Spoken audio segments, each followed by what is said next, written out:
আসসালামু আলাইকুম। আপনাদেরকে আমি বলি, আপনারা যে এই যে হ্যাপি নিউ ইয়ার পালন করছেন, ঠিক আছে, সেটা বুঝলাম। এটা পালন করার পরে যে এতগুলা পাখি যে মারা গেল, তাদের কি জীবনের কোনো দাম নাই?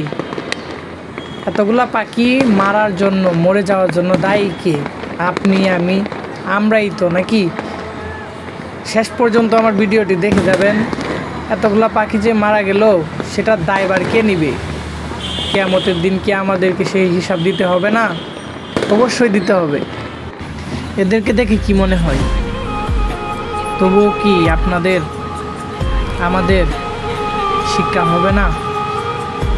এগুলা দেখে কি শিক্ষা হওয়া উচিত না আমাদের?